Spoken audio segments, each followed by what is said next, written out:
अऊज़ु बिल्लाहि मिनश शैतानिर रजीम। बिस्मिल्लाहिर रहमानिर रहीम।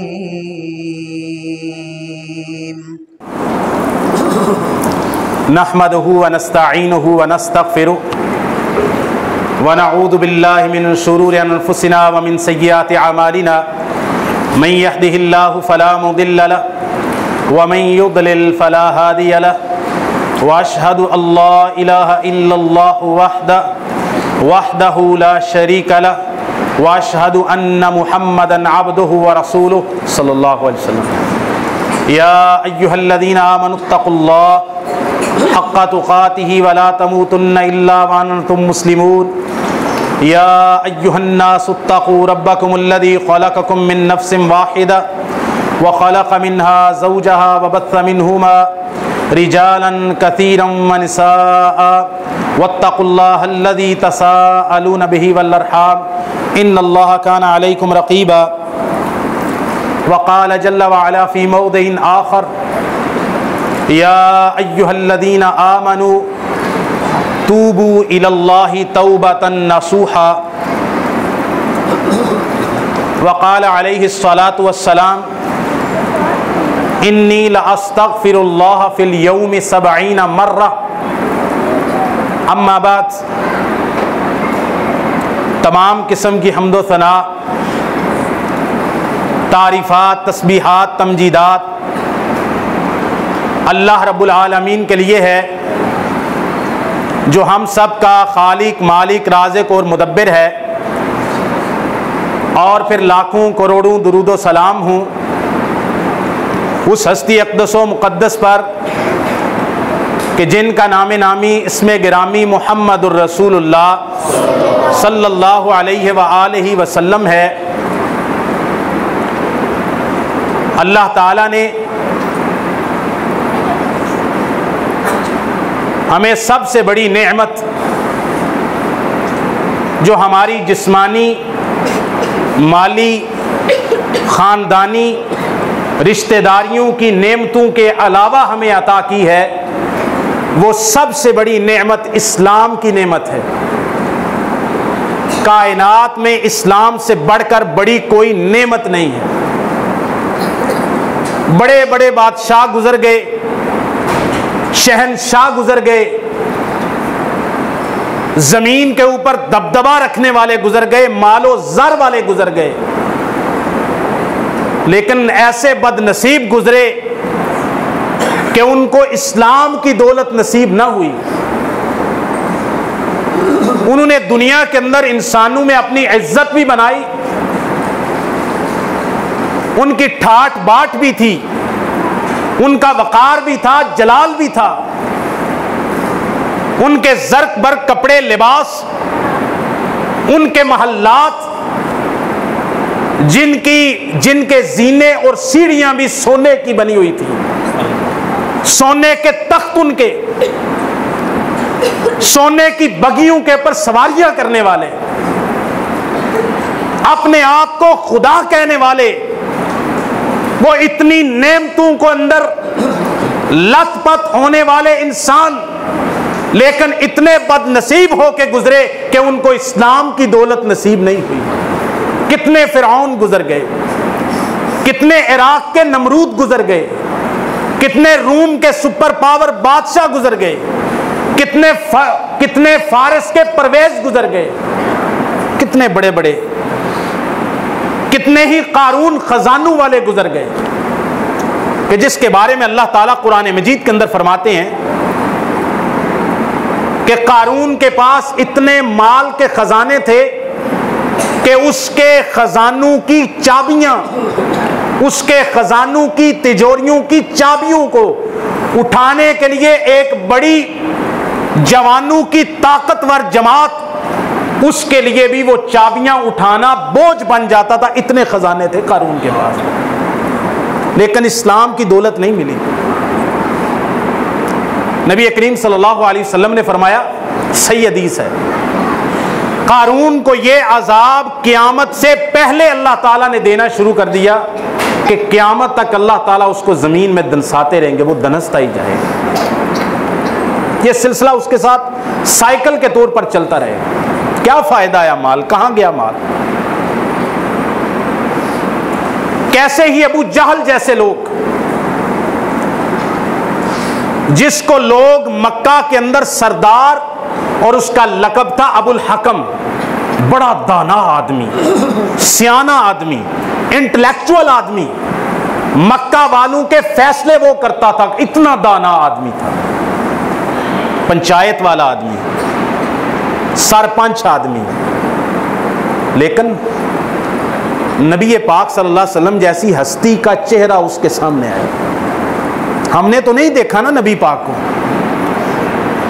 हमने तो नबी पाक के चेहरे का दीदार नहीं किया, लेकिन उसको नबी पाक सल्लल्लाहु अलैहि वसल्लम की जिंदगी, आपका वक्त, आपका जमाना नसीब हुआ, आपके कबीले कुरैश में से था, उसको सब कुछ मिला, लेकिन उसको नबी पाक सल्लल्लाहु अलैहि वसल्लम का सामना होने के बावजूद, आपकी जबान से कुरान सुनने के बावजूद, उसको इस्लाम की दौलत नहीं मिली जो मुझे और आपको मिली, अल्हम्दुलिल्लाह।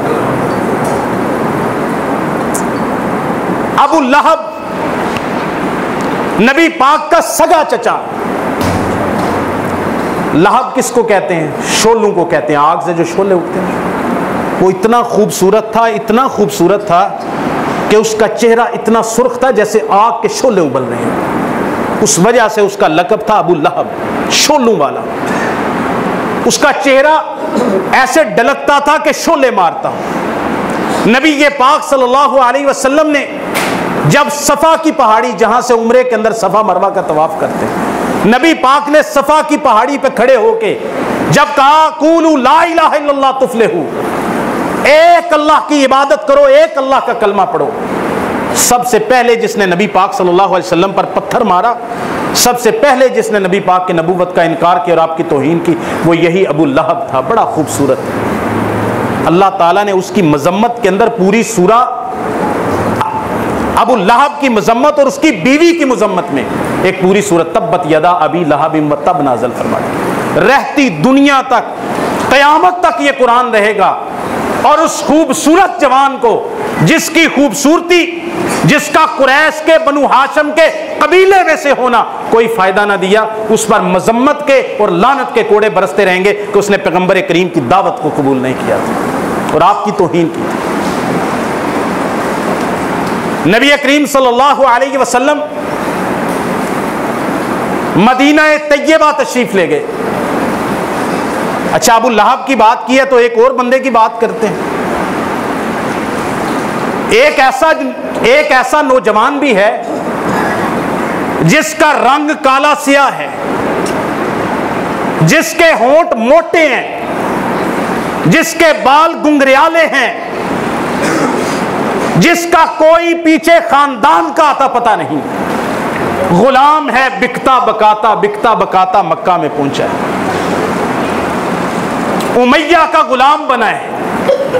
नबी ये पाक से मुलाकात हुई, नबी ये पाक का कलेमा पढ़ा, उमैया ने सताया, तपते हुए सहराओं पे घसीटा, भारी पत्थर सीने पे रखे, अजियतें दी। उसकी जबान से निकलता था आहद आहद आहद, अल्लाह एक है, अल्लाह एक है। सैयदना सिद्दीक़ अकबर ने उसको आजाद करवाया। नबी ये पाक मेराज पे गए, मक्का की 10वें साल नबूवत के। सही मुस्लिम वगैरह बुखारी के अंदर हदीस है। आप जब मेराज से वापस आए, आपने उस शख्स से पूछा, नाम था उसका बिलाले हबशी, हबशा का रहने वाला था, बड़ा खानदान, बड़ा कबीला, खूबसूरत, मालो दौलत कुछ भी नहीं, लेकिन इस्लाम की नेमत मिली। आपने फरमाया या बिलाल बेमा सबक्तानी फिल जन्ना, बिलाल तुझकी पहुंच मुझसे भी पहले जब मेराज पे गया तो वहां पर तू पहले कैसे पहुंच गया? बिलाल तड़प उठे, कहा या रसूल अल्लाह मैं आपसे पहले जन्नत। आपने फरमाया जब मैं वहां गया मुझे किसी के कदमों की चाप सुनाई दी, मैंने पूछा ये किसकी आवाज है? गुलाम बिलाल के कदमों की, वो जमीन पे चल रहा है की आवाज अल्लाह ताला जन्नत में सुना रहा है। बिलाल जमीन पे चलता है, उसके कदमों की चलने की आवाज आसमान पे जन्नत में आती है।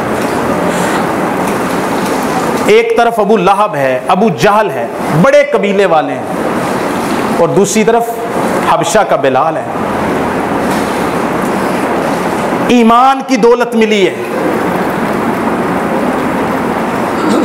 नबी ये पाक हिजरत करके मदीना तशरीफ ले गए। वहां पर भी अबू जहल जैसा एक बड़ा सरदार था, उसका नाम था अब्दुल्ला इब्ने उबई इब्ने सलूल।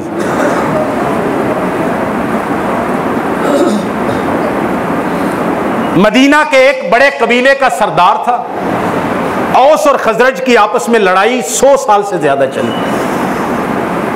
फिर उनका इत्तेफाक हुआ और नबी पाक की आमद से पहले, सही बुखारी में हदीस है, सब ने मुत्तफिका तौर पर, औस ने भी और खजरज ने भी और यहूद के जो कबाइल आबाद थे उन्होंने भी अब्दुल्ला इब्ने उबई इब्ने सलूल को अपना कायद, लीडर और मदीने का हुक्मरान तस्लीम कर लिया।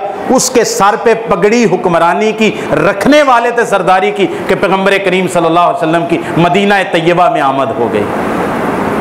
अब अब्दुल्ला इब्ने उबई जैसे 2 टके के आदमी को कौन पूछे? सारी दुनिया पैगंबर करीम पर झपट पड़ी। आपको अपना सिर्फ मदीने का हुक्मरान नहीं माना, बल्कि औस और खजरज अंसार ने तो आप सल्लल्लाहु अलैहि वसल्लम को अपना इमाम भी मान लिया, रसूल भी मान लिया, अपना आका और मौला भी मान लिया। अब्दुल्ला इब्ने उबई की सरदारी का वो जो शौक था वो पूरा ना हो सका। उस दिन से दिल के अंदर कुफर, जबान से उसने इस्लाम का इनकार किया। सारी जिंदगी इस्लाम की जड़ें काटता रहा। नबी पाक सल्लल्लाहु अलैहि वसल्लम के उसको जबान से कलमा पढ़ने के बावजूद 7-8 साल पैगंबर करीम के साथ नसीब हुए हैं, लेकिन उसको इस्लाम की दौलत नसीब नहीं है। ये जो इस्लाम हमें मिला है, इतनी बड़ी नेमत, सही बुखारी की हदीस पढ़ने लगा हूं, इस बात की कदर करो मेरे भाइयों। आपने फरमाया नेमतान मग़बूनुन फीहिमा कसीरुम मिनन नास। 2 अल्लाह की नेमतें आका ने फरमाया ऐसी हैं कि अक्सर लोग उसके बारे में घाटे के अंदर, खसारे के अंदर और धोखे के अंदर पड़े हों। या रसूलल्लाह वो 2 नेमतें कौन सी हैं? आपने फरमाया अस्सिहत वल फराग, एक तंदुरुस्ती, सेहत, और एक फारिग वक्त जो अल्लाह ताला ने इंसान को वक्त अता की है, जिंदगी अता की है। अक्सर लोग ना सेहत की कदर करते हैं ना वक्त की। अल्लाह ने जो उनको जिंदगी दिया उसकी भी कदर नहीं करते। जिंदगी के अंदर एक लम्हा इतना कीमती होता है कि अगर एक लम्हा इंसान को हासिल हो जाए ना, इंसान की दुनिया भी समझ जाती है और आखिरत भी समझ जाती है। अगर वो एक लम्हा जाया कर दे, उसकी दुनिया भी तबाह हो जाती है, आखिरत भी। मिसाल मैं एक देता हूं आपके सामने, बड़ी दिल को तकलीफ देने वाली मिसाल है। नबी पाक सल्लल्लाहु अलैहि वसल्लम के प्यारे चचा, ये अबू लहब की तरह नहीं थे, ये बड़े रहीम थे, शफीक थे, बाप बन के आपको पाला, बड़े मुअज़्ज़ज़ आदमी थे, बड़े वक़ार वाले, इज़्ज़त वाले, और हमारे दिलों में उनकी बड़ी इज़्ज़त है कि नबी पाक के इतने रहीम और शफीक चचा थे। लेकिन सही बुखारी में हदीस है कि जब उनकी मौत का वक्त करीब आया, लम्मा हज़रत अबा तालिब बिन वफ़ात हो, जब उनकी मौत का वक्त करीब आया तो नबी पाक सल्लल्लाहु अलैहि वसल्लम को सैयदना अली बुला के लाए। नबी पाक सल्लल्लाहु अलैहि वसल्लम, अबू जहल और बड़े बड़े सरदार बैठे थे। नबी पाक सल्लल्लाहु अलैहि वसल्लम ने फरमाया, या अम्मे कुल ला इलाहा इल्लल्लाह हत्ता उहाज्ज लक बिहा इंदल्लाह। ऐ मेरे चचा, मेरे कान में कलमा कह दो, मेरे कान में कलमा कह दो, मैं अल्लाह के सामने आपके लिए झगड़ा करूंगा। तो अल्लाहु अकबर, या अम्मे कुल ला इलाहा इल्लल्लाह हत्ता उहाज्ज लक बिहा इल्लल्लाह। सही बुखारी की हदीस। चचा मेरे कान में कलमा कह दो, मैं अल्लाह के यहाँ झगड़ा करूंगा, दलील पेश करूंगा, अल्लाह के सामने अल्लाह की अदालत में इस बात को पेश करूंगा, गवाही दूंगा कि मेरे कान में कलमा कहा था, मुझे कलमा सुनाई दिया था। अल्लाह मेरी गवाही को रद्द नहीं करेगा, मैं अल्लाह का रसूल। अबू जहल और बड़े बड़े सरदारों ने कहा, ओए सरदार, अतरगबु अन मिल्लत अब्दुल मुत्तलिब, दुनिया से जाते हुए, मौत से डरते हुए अपने बाप दादा का दीन छोड़ जाओगे? आखिरी कलमा जो उनके मुंह से निकला, उन्होंने कहा, आना अला मिल्लत अब्दुल मुत्तलिब व अबा अन यक़ूल ला इलाहा इल्लल्लाह। ला इलाहा इल्लल्लाह कहने का इनकार कर दिया, मैं अपने बाप दादा के दीन पे। नबी करीम सल्लल्लाहु अलैहि वसल्लम को इस बात का इतना दुख हुआ, इतना दुख हुआ। आप सल्लल्लाहु अलैहि वसल्लम के उसी साल में आपकी शरीक हयात सैयदा खदीजा की वफ़ात हुई और उसी साल में आपके रहीम और शफीक चचा अबू तालिब की वफ़ात हुई। लेकिन अबू तालिब को कलमा नसीब नहीं हुआ। सारी गमखारियां, और इस गमखारी का नतीजा पता क्या होगा? फ़ायदा इसका भी होगा। नबी पाक सल्लल्लाहु अलैहि वसल्लम ने फरमाया, इसी सही बुखारी में हदीस है, क़यामत के दिन नबी पाक ने फरमाया, मेरी वजह से और मेरे साथ शफकत और मोहब्बत करने की वजह से अल्लाह ताला मेरे चचा को, उस चचा को सबसे हल्का अजाब देंगे, जहन्नम का सबसे हल्का। मैं बात यह कर रहा था कि एक लम्हा जो नबी पाक के उस चचा और सैयदना अली के बाप को नसीब नहीं हुआ, नबी पाक गमज़दा भी हुए, लेकिन इसके मुकाबले में आप देखिए कि एक लम्हा एक बच्चे को नसीब हो गया। यह हदीस भी सही बुखारी में है। अपनी जिंदगी के एक एक लम्हे की कदर कीजिए कि कौन सा लम्हा आपके लिए अल्लाह के यहाँ कबूलियत का लम्हा हो, यह आपको भी पता नहीं है, मुझे भी पता नहीं है। और कौन सा लम्हा हमारे लिए बदनसीबी का बन जाए और अल्लाह ना करे उसी हाल में हमारी मौत आ जाए, हम पता नहीं किस गुनाह के अंदर, किस नाफरमानी में मुलव्वस हूं और मौत का फरिश्ता है कल क़यामत के दिन उसी गुनाह के अंदर उठाया जाए। एक यहूदी बच्चा था मदीने के अंदर, यहूदी लड़का, आकिल समझदार लड़का था, छोटा बच्चा नहीं था, तो 10-12 साल का होगा। नबी पाक सल्लल्लाहु अलैहि वसल्लम का कई साहब पड़ोसी था या आपकी ना खिदमत किया करता था, बड़ी मोहब्बत करता था आपसे, लेकिन कलमा नहीं पढ़ा था क्योंकि अपने बाप के दीन पर था। नबी पाक को पता चला कि यहूदी बच्चा बीमार हो गया। आप उसकी इयादत के लिए उसके घर में गए। वो लड़का अपने बिस्तर के ऊपर अपनी जिंदगी की आखिरी सांसें ले रहा था। आप सल्लल्लाहु अलैहि वसल्लम दाखिल हुए। आप सल्लल्लाहु अलैहि वसल्लम को अंदाजा हो गया कि अब ये बच्चा दुनिया में इसके जिंदगी के सांस पूरे होने वाले। आप सल्लल्लाहु अलैहि वसल्लम ने उस बच्चे से कहा, ऐ बच्चे कुल ला इलाहा इल्लल्लाह, बच्चे कलेमा पढ़ ले, कलेमा पढ़ के दुनिया से इसकी रूह परवास करे। बच्चे ने अपने बाप की तरफ देखा जो उस पास खड़ा था। बाप को भी अल्लाह ताला ने उसके दिल में क्या बात डाली, खुद यहूदी था, कहने लगा अते अबुल कासिम, नबी पाक की कुनियत अबुल कासिम थी, कहने लगा अबुल कासिम सल्लल्लाहु अलैहि वसल्लम की बात मान ले बच्चे। बच्चे ने कहा अशहदु अल्ला इलाहा इल्लल्लाह व अशहदु अन्ना मुहम्मदन अब्दुहु व रसूलुहु। बच्चे ने कलेमा पढ़ा और उसकी रूह परवास कर गई। एक लम्हा बच्चे ने, एक लम्हा मिला, अगर एक लम्हा वो बच्चा जाया कर देता, अल्लाह उसके नसीब में ना करता, वो बच्चा जहन्नम में चला जाता। उसने कलमा पढ़ा, उसी वक्त बच्चे की मौत हो गई। पैगंबर करीम उसके कमरे से बाहर निकले, फफाजत आईना हो, पैगंबर करीम सल्लल्लाहु अलैहि वसल्लम की आंखों से आंसू बह रहे थे और आप कह रहे थे अल्हम्दुलिल्लाहिल्लज़ी अनक़ज़हु बी मिनन नार, अल्लाह का शुक्र है जिसने मैं मोहम्मद की वजह से इस बच्चे को जहन्नम से बाहर निकाल दिया। मैं ये हदीस पेश करके आपको बताना चाहता हूं कि इस्लाम, दीन, तौबा, इस्तिग़फ़ार ये एक लम्हा मांगता है, ये सालों की रियाजत नहीं मांगता। एक लम्हा। फिरऔन के पास कई लम्हे आए मूसा अलैहिस्सलाम को अपने घर में रख के पाला। फिर मूसा अलैहिस्सलाम जवान हुए, फिर मूसा अलैहिस्सलाम मदियन चले गए, 10 साल के बाद वापस आए। उसको जा ये अल्लाह के नबी हैं, ये कोई जादूगर नहीं है, फिर नहीं माना, फिर सताता रहा, यहां तक कि जब वो लेकर निकले, अल्लाह ने समुंदर के अंदर 12 रास्ते बनाए। फिरौन की फौजें पीछे से हमला करने के लिए बनी इसराइल पे चढ़ी, जब दरमियान में पहुंची, अल्लाह ताला ने जमीन को, मट्टी को कहा, समुंदर को कहा कि मिल जा, वो पानी के अंदर गर्क होने लगा। कुरान मजीद में वो लम्हा मौजूद है। नबी पाक सल्लल्लाहु अलैहि वसल्लम की हदीस में बाद में सुनाता हूँ, अल्लाह ताला जब वो उसके हलक तक पानी पहुंचा ना, फिरौन के, उसने कहा कि अब मैं मूसा और हारून के रब पे ईमान ले आया।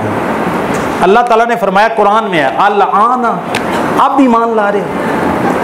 वो लम्हा फिरौन का जाया हो चुका था। हलक तक पानी पहुंचने तक डूबने का खतरा होने से हो सकता है वो 2 मिनट पहले, 3 मिनट पहले, चंद लम्हे पहले अगर अल्लाह उसको तौफीक देता, वो कलमा पढ़ लेता, तो बंदा बेड़ा पार हो जाता। लेकिन जब हलक तक उसके पानी पहुंचा और समझ आ गई कि मैं रब नहीं हूं, रब वो है जो मुझे पानी में डुबो रहा है, रब वो है जो मूसा अलैहिस्सलाम को कोई फौजें नहीं, कोई लश्कर नहीं, कोई हथियार नहीं, कोई हुकूमत नहीं, उसको बाहिफाजत गुजार रहा है, मेरी हजारों फौजों को, और मुझे तकब्बुर के साथ गर्क कर रहा है, रब वो है। कहा अब मैं मूसा और हारून के रब पे ईमान लाता हूं। अल्लाह ताला ने फरमाया, अल-आन, अब वक्त गुजर गया। मुस्नद अहमद में एक हदीस है इसके साथ ही, मैंने मेंबर पे कई दफा सुनाई है। नबी पाक सल्लल्लाहु अलैहि वसल्लम के सामने एक दफा जिब्रील आए, आके कहने लगे, या रसूलल्लाह, काश आप मुझे उस वक्त देखते जब फिरौन पानी में गर्क हो रहा था, और गर्क होते वक्त उसको पछतावा हो गया था, और वो कलमा पढ़ने लगा था और तौबा करने लगा था, और उसने कह भी दिया था, और आप मुझे देखते कि मैं समुंदर की तह से मट्टी निकाल के उसके मुंह में ठोस रहा था कि ये दोबारा तौबा और कलमा ना पढ़ ले, कहीं अल्लाह की रहमत इसको ढांप ना ले, अल्लाह इस जालिम को कहीं माफ ना कर दे। जिब्रील अमीन ये बात कहते हैं कि इतने जुल्म किए, इतने बच्चे इसने ज़बह करवाए, अल्लाह इसको कहीं माफ ही ना कर दे। जिब्रील को भी कितनी दुश्मनी है फिरौन से। बात मैंने ये समझानी थी मेरे भाइयों, बच्चे जो माहौल ठीक ही है तकरीबन, लेकिन आप जो समझदार नौजवान बैठे हैं, बुजुर्ग बैठे हैं, आप बात को तवज्जो से सुने। हमारी जिंदगी का एक एक लम्हा कीमती है।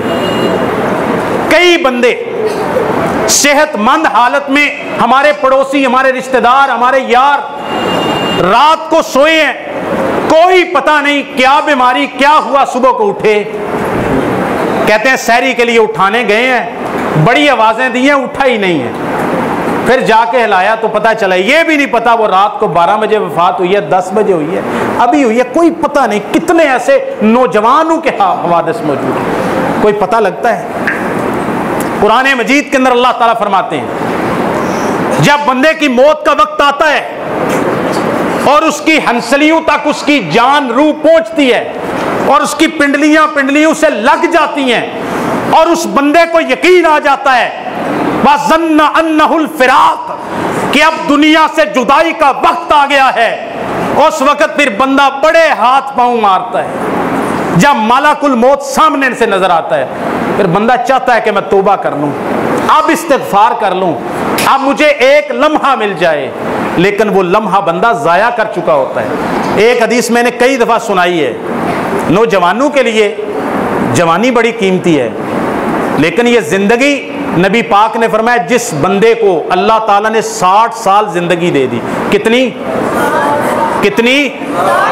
60 साल नबी पाक ने फरमाया जिसकी जिंदगी हो गई, उसके बाद कल क़यामत के दिन अल्लाह ताला के यहाँ उसके सारे उज़र ख़त्म हो गए। वो ये नहीं कह सकेगा अल्लाह मुझे वक़्त नहीं मिला। 60 साल बड़े होते हैं, 20 साल की उम्र तक भी आप लड़कपन गुजार लो। वैसे तो 13-14 साल का बच्चा जवान आकिल बालिग होता है, लेकिन आप 20 साल तक कर लो, उसके बाद भी उसको 4 दिहाइयाँ मिली हैं, 4 डेकेड, उसने फिर भी अपने रब को नहीं पहचाना, अपनी आखिरत के लिए कुछ नहीं किया। नबी पाक ने फरमाया जिसकी 60 साल उम्र हो गई, उसके सारे उज़र अल्लाह के यहाँ खत्म हो गए। अल्लाह का डर, अल्लाह का खौफ करने के लिए ये नहीं कि इंसान सारी रात मुसल्ले पे खड़ा रहे तो फिर अल्लाह का खौफ आता है। अल्लाह का खौफ तो ऐसे भी आता है, सही हदीस है, कई दफ़ा सुनाई है, आपको याद ही होगी। नबी पाक सल्लल्लाहु अलैहि वसल्लम ने फरमाया, एक बंदा सारी ज़िंदगी गुनाह करता रहा, जब मौत का वक्त करीब आया ना, बड़ा मालदार बंदा था, मौत का वक्त करीब आया तो अपने लड़कों को, बेटों को जमा किया और उनसे कहा, जब मैं मर जाऊं मुझे जला देना, जला के मेरी जो राख बने उसको पहाड़ों पे, दरियाओं पे, जंगलों में फेंक के आ जाना। जब वो मर गया, उसके बच्चों ने ऐसा ही किया। अल्लाह ताला ने फिर उसकी राख को जमा किया। अल्लाह तो कादिर है ना, अल्लाह ताला राख को जमा करके उस बंदे को जिंदा करके सामने खड़ा करके बताते हैं, बता मेरे बंदे ऐसा क्यों किया था। वो बंदा आगे से कहता है, क्या तूने ये समझा था कि तू जला के राख जंगलों, पहाड़ों, दरियाओं, समुद्रों में बहा देगा तो मैं तुझे जमा नहीं कर सकूंगा। उसने कहा, या अल्लाह ये तो नहीं था, फिर ऐसा क्यों किया था। बात सुनना जरा बंदे की। वो कहता है, अल्लाह तेरे सामने खड़ा होने की जुर्रत नहीं थी, तेरा डर आ गया था, इस वजह से ऐसा किया था, शायद बच जाता। अल्लाह का डर इतनी कीमती चीज है ना, वो बंदा तौबा करके नहीं मरा, बल्कि अल्लाह के डर की वजह से, यानी मरते वक्त उसको डर आ गया था, खौफ अल्लाह का आ गया था कि पेश होना है। अल्लाह पूछता है, ऐसा क्यों किया, आपने बच्चों को ऐसा क्यों कहा। कहता है, अल्लाह तेरे सामने पेशी से डर आ गया था। अल्लाह ताला फरमाते, तेरे दिल में मेरा डर आ गया था। अल्लाह ताला कहते, जा अगर तेरे दिल में मेरा डर आ गया था, बंदे मैंने तुझे माफ कर दिया। अल्लाह ने उस बंदे को माफ कर दिया। सही बुखारी के अंदर हदीस है, कई दफा सुनाई है, आप हर बंदे को याद है, याद दहानी के लिए दोबारा कह रहा हूं। वो जो 100 बंदूक के कातिल वाली बात आपने सुनी, जमीन पे इससे बड़ा गुनाह शिर्क के बाद शायद कोई ना हो। शिर्क तो सबसे बड़ा गुनाह है ना। शिर्क के बाद जराइम में से नाहक कत्ल जितना बड़ा कोई गुनाह नहीं। किसी की जान ही ले लेना, वो जिंदगी मौत अल्लाह के हाथ में है, अल्लाह उसका वारिस है। बंदा कौन होता है कि किसी को जाके मारने की कोशिश करे। उसने एक नहीं, 2 नहीं, 4 नहीं, वो बंदा इतना आदी कातिल था, बंदा मारना तो उसके लिए काम ही कोई नहीं था। छोटी छोटी बात पे लड़ाई हुई, बंदा मार दिया। 99 बंदे मार दिए। कितने? 99। हदीस सही बुखारी की। एक आबिद जाहिद के पास जाता है, सूफी किस्म का आदमी, आलिम नहीं था, बस आबिद जाहिद था। उससे कहता है, हल्ली मिन तौबातिन, क्या अब भी मुझे कोई तौबा का मौका है, मैंने 99 बंदे मारे हैं। उसने कहा, इतना जालिम, इतना जाबिर आदमी इतने बंदे मार के, इतना खून बहा के कहता है कि तौबा, कोई तौबा नहीं तेरे लिए। हालांकि ऐसा कहना जायज वो तौबा अल्लाह ने कबूल करनी है। मौलवी साहब आप कौन होते हैं बीच में आने वाले। लेकिन मौलवी साहब ने अपना फतवा होने का, तौबा नहीं है। वो कहता, भाई मुझे पता नहीं है, अल्लाह गफूर रहीम है, तौबा कर, हो सकता है अल्लाह माफ कर दे। वो बंदा बड़ा गुस्सीला था, उसने कहा तौबा नहीं है। उसने उस आबिद जाहिद सूफी को भी मार दिया। तो 100 कितने हो गए? लेकिन बंदे के दिल में ना एक लगन लग गई थी, अल्लाह की तरफ तवज्जो बंदे की हो गई थी। 100 बंदे मार दिए, उस आबिद और जाहिद सूफी को भी मार दिया, राहिब को भी। फिर एक आलिम के पास गया, उससे कहता है, मैंने 100 बंदे मारे हैं, तौबा हो सकती है? उसने कहा, तौबा का दरवाज़ा तो हर वक्त खुला है, अल्लाह के रहमत के ख़जाने बड़े वसी हैं, तू तौबा कर, अल्लाह माफ़ कर देगा। उसने कहा, फिर तौबा के लिए शर्त क्या है? उसने कहा, बुरे लोगों की मजलिस, बुरे लोगों की दोस्ती, इनकी संगत छोड़ के तुझे वो नेक लोगों की बस्ती में जाना पड़ेगा, ताकि तू बुरे लोगों से चला जाए, नेकोकार लोगों में रहे और तू दोबारा बुराई की तरफ ना वापस आ सके। उसने कहा, ठीक है।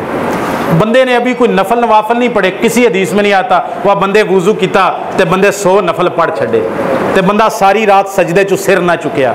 नहीं, तौबा दिल के अंदर बंदे का ना अज़म हो जाए कि अब नहीं भाई, अब रब की बगावत नहीं चलेगी, अब रब की नाफरमानी नहीं करूंगा, आज के बाद रब से लड़ाई झगड़ा खत्म, रब के साथ अब सुलह करनी है। सुलह का बस, रब के साथ सुलह करने का ना जज्बा पैदा हो उसके दिल में आ गया था।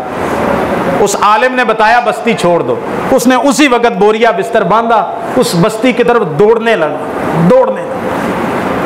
अभी थोड़ा ही वक्त तय किया था, अल्लाहु अकबर। उस बंदे की मौत का वक्त करीब आ गया, मालाकुल मौत आया, वो बंदे की रूह कब्ज कर ली। अभी थोड़ा सा वक्त तय किया था, आप ऐसे कह लें 10 किलोमीटर जाना था तो भी 1-2 किलोमीटर तय किया था, 8-9 किलोमीटर बाकी था, उसी वक्त उसकी मौत आ गई। सही बुखारी के लफ्ज हैं। अच्छा, एक हदीस में लफ्ज है, उस बंदे की जरा तड़प पे गौर करना, जब बंदा अल्लाह की तरफ चल पड़ता है ना, वो छोटे छोटे सहारे, डूबते को तिनके का सहारा। नबी पाक ने फरमाया जब वो उसकी मौत आ रही थी ना, वो लुढ़क के गिरने लगा था, तो उसने गिराते वक्त जंप करके अपना चेहरा उस बस्ती की तरफ करके अपने आप को गिराया, ताकि उस बस्ती की तरफ मेरा फासला बढ़ जाए। गिरते वक्त जब मर रहा था, गिर रहा था जमीन पर, उसने अपना चेहरा उस तरफ को करके अपने आप को गिराया। हो गया। अल्लाह चाहता आसमान पे फैसला दे देता, भाई जन्नत के फरिश्ते मैंने माफ कर दिया, ले जाओ। लेकिन अल्लाह ताला मुझे और आपको कुछ बताना चाहते थे नबी की जबान से। अल्लाह एक माहौल बनाना चाहते थे। नबी पाक ने फरमाया जन्नत के फरिश्ते भी आ गए, जहन्नम के भी आ गए। जन्नत वाले कहते हैं कि बंदा तौबा के इरादे से घर से निकल चुका था, लिहाजा बंदा जन्नती है। जहन्नम वाले कहते हैं इसने 100 बंदे मारे हैं, कातिल है, जालिम है। अभी तौबा इसने की तो नहीं थी, अभी इसने अपने आप को सुधारा तो था नहीं, अभी तो जिंदगी बदली नहीं थी, अभी तो मैं निकला था। अल्लाह ताला ने कहा फरिश्तों झगड़ा क्यों करते हो, जमीन की पैमाइश कर लो। क्या कर लो? ये बात मैं पहले कह चुका हूं। अल्लाह चाहता कुन फयकून, अल्लाह फरिश्तों को कहता है कि इसको जन्नत में दाखिल कर दो, रब को कोई पूछने वाला। लेकिन अल्लाह ताला ने एक पूरा किस्सा, एक पूरा हमारे सामने सबक आमोज माहौल रखा। अल्लाह ऐसा करना चाहते थे, अल्लाह का इरादा था। जमीन की पैमाइश करो, अगर जिस तरफ जा रहा है अगर तयशुदा फासला ज्यादा है और बस्ती की तरफ फासला कम रह गया है तो इसको जन्नत वाले ले जाएं, और जिस तरफ से आ रहा है अगर वो फासला अभी ज्यादा, अगर अभी थोड़ा फासला तय किया, बस्ती अभी दूर है, तो फिर जहन्नम वाले ले जाएं। अब उसने तो थोड़ा सा फासला तय किया था, उसूल के मुताबिक वो बंदा कहां जाता था? जहन्नम में। बंदा कहां जाता था? अभी तो बस्ती बहुत दूर थी। अल्लाह ताला के फिर ना वही रहमत, अल्लाह माहौल बना रहा था। अल्लाह ताला ने जमीन जिस तरफ को जा रहा था उस तरफ की जमीन को सुकड़ने का हुक्म दिया, और जिस तरफ से आ रहा था उस जमीन को फैलने का हुक्म दिया। ये फासला बढ़ गया, वो फासला कम हो गया।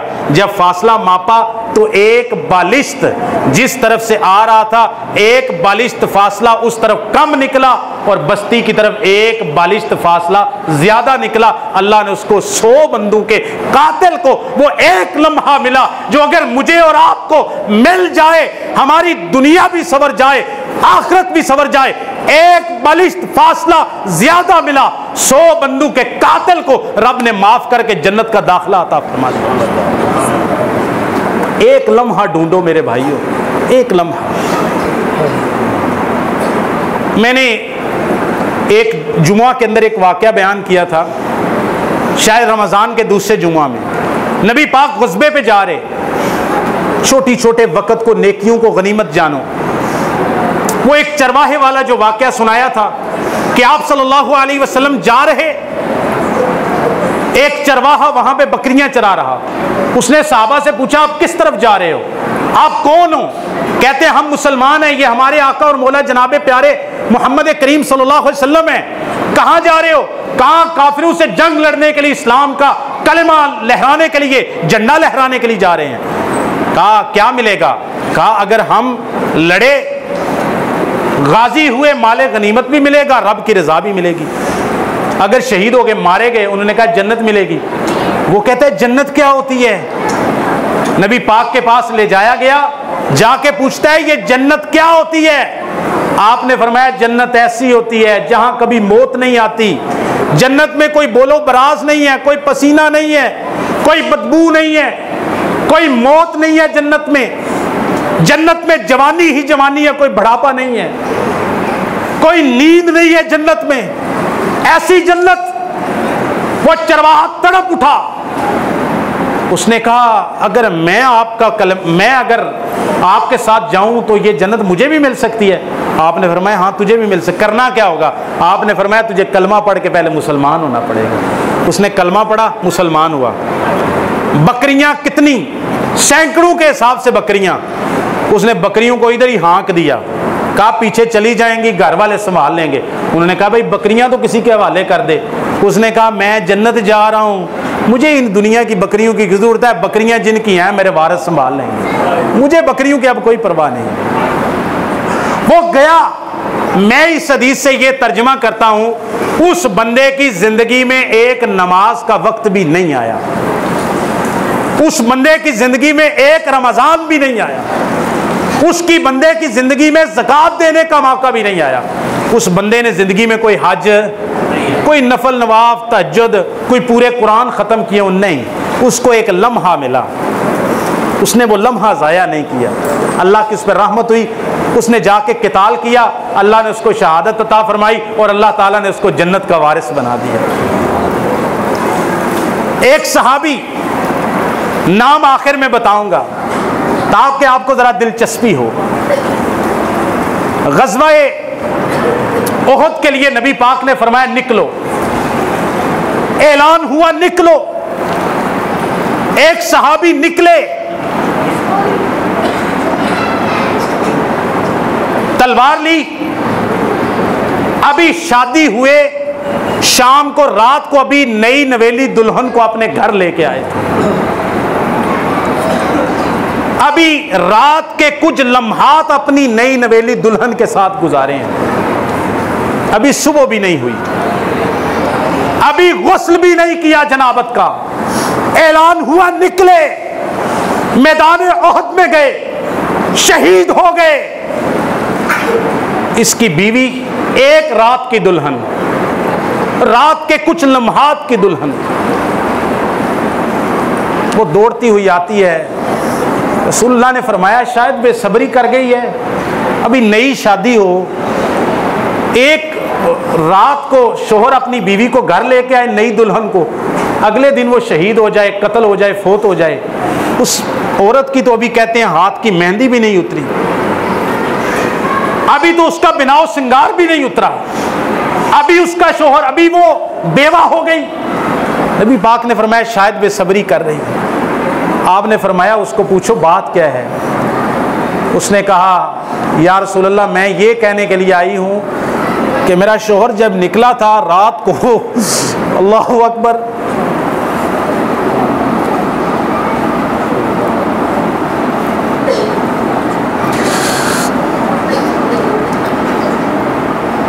आपका बुलावा आया था, उसके पास इतना टाइम नहीं था आपका हुक्म टालने का कि वो गुस्ल कर सकता।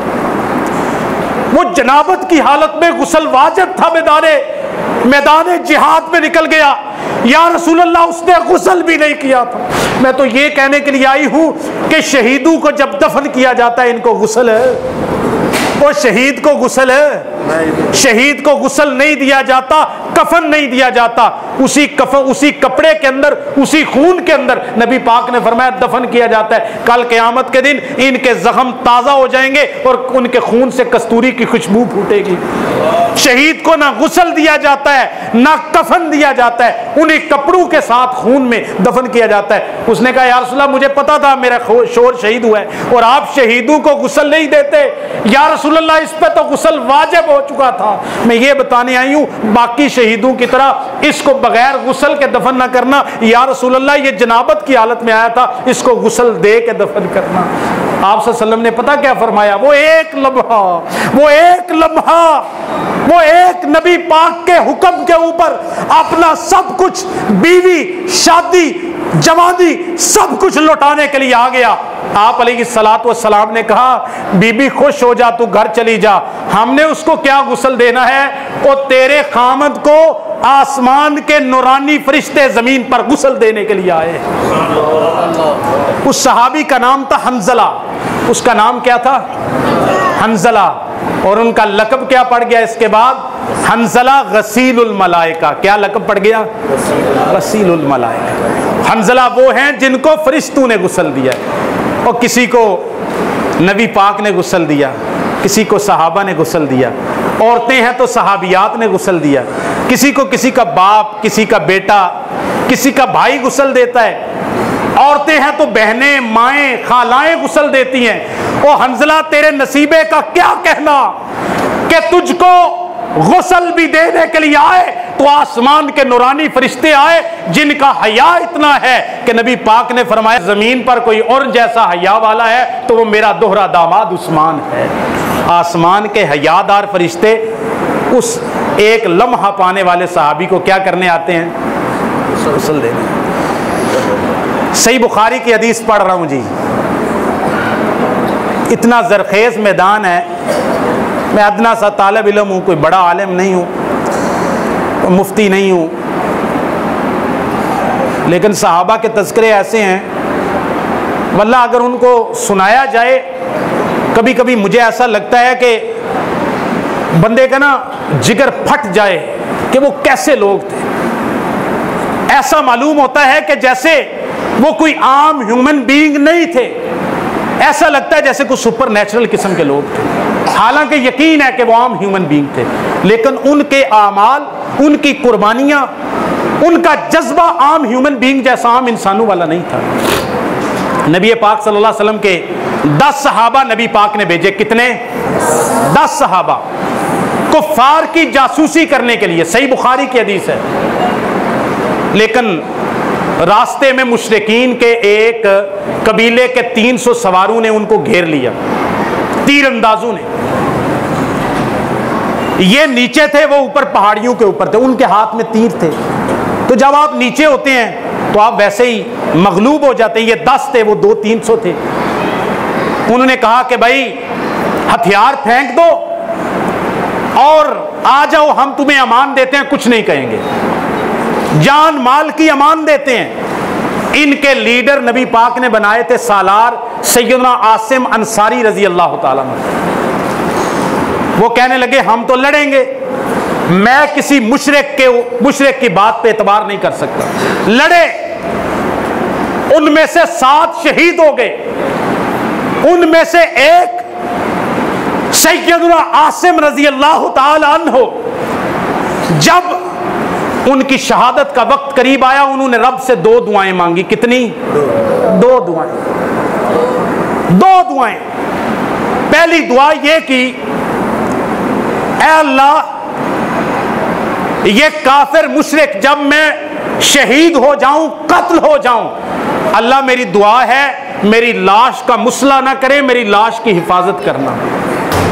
दूसरी दुआ की, अल्लाहुम्मा अखबिर अन्ना नबिय्यना, ऐ अल्लाह हम यहां हैं, नबी मदीना में है, उन्होंने हमको एक मुहिम पे भेजा, या अल्लाह तू अपने फरिश्ते को भेज के इल्हाम के जरिए, गैब की खबर के जरिए, या अल्लाह मदीने में हमारे नबी को बता देना कि हमारे साथ क्या हुआ था। या रसूलल्लाह हमारे नबी को बता देना, अखबिर अन्ना नबिय्यना, जो सारा वाकया हुआ, या अल्लाह मदीने में हमारे नबी को बता देना। दोनों दुआएं कबूल हुई। मदीने में प्यारे हबीब थे, आपके पास फरिश्ता आ गया, उसने आके सारी खबर बताई कि आपके सहाबा के साथ ये हुआ।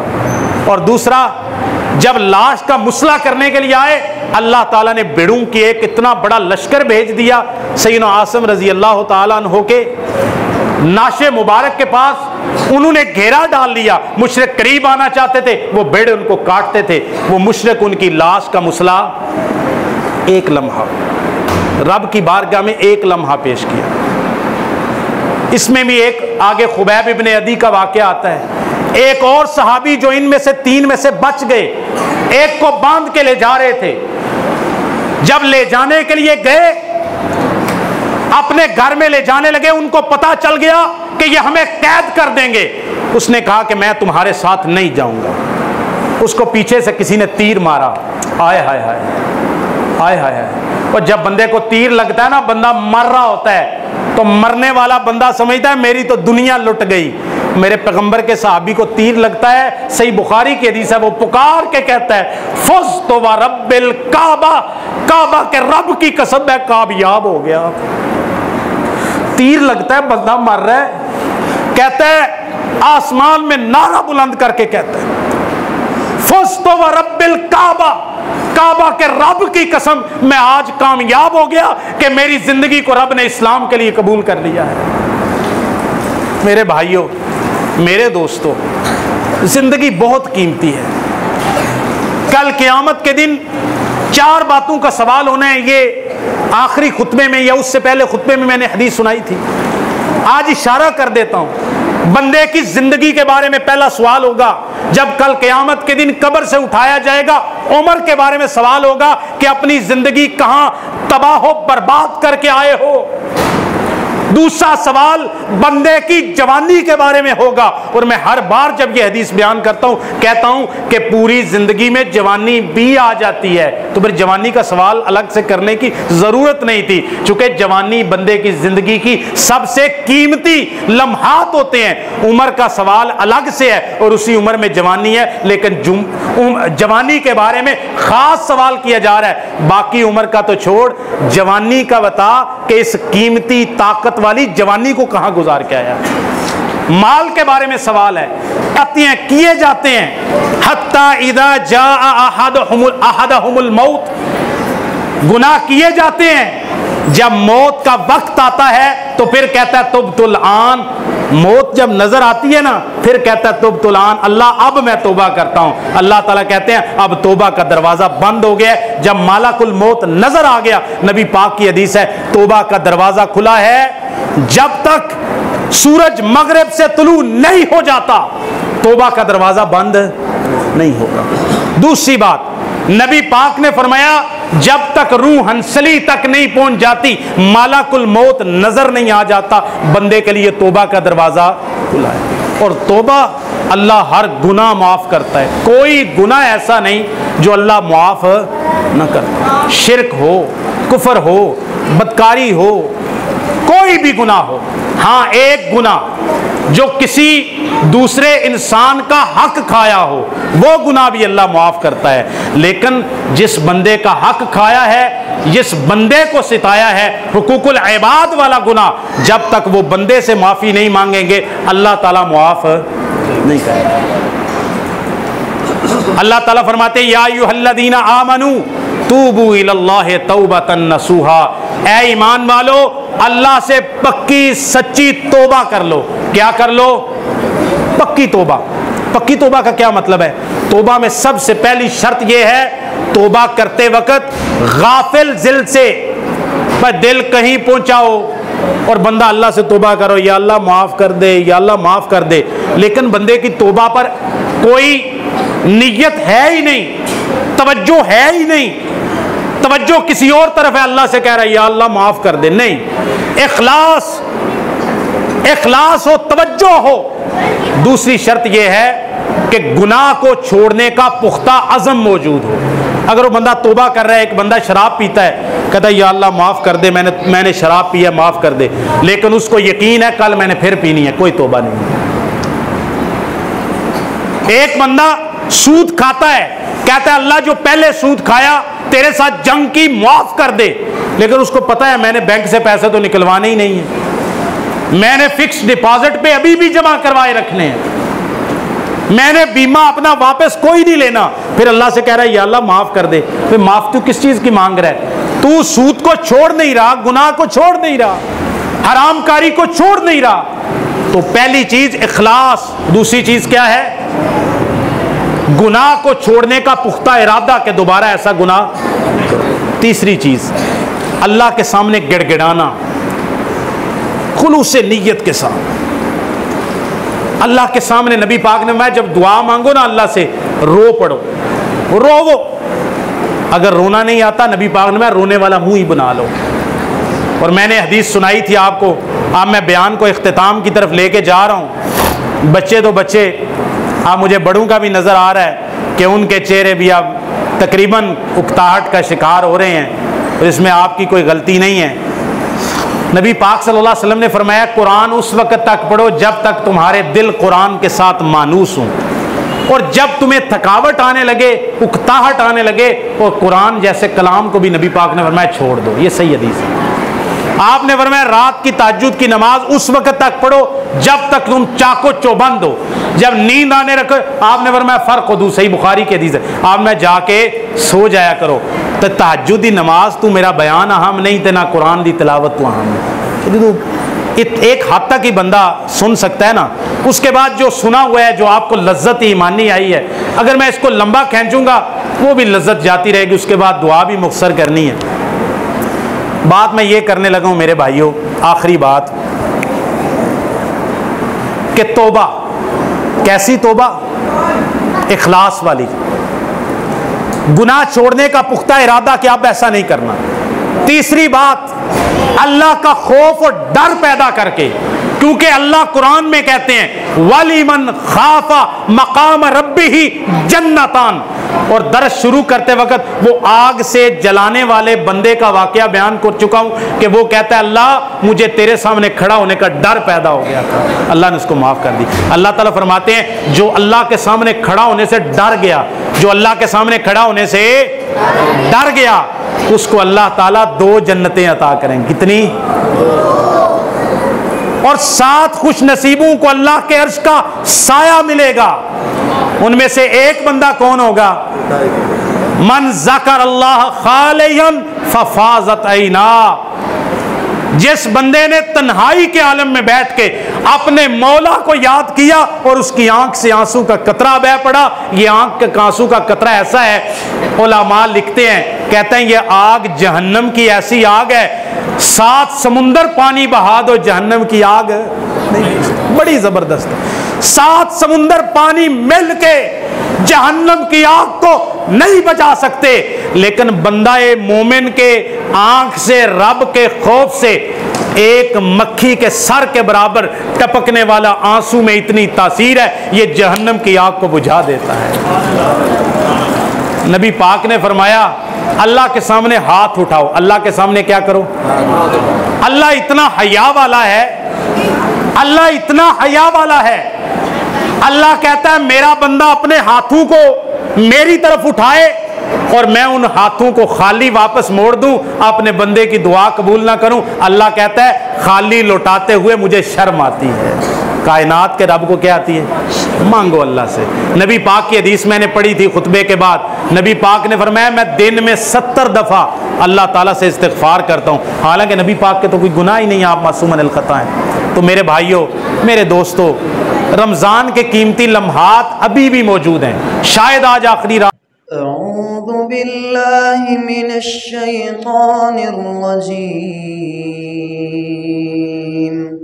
बिस्मिल्लाहिर रहमानिर रहीम।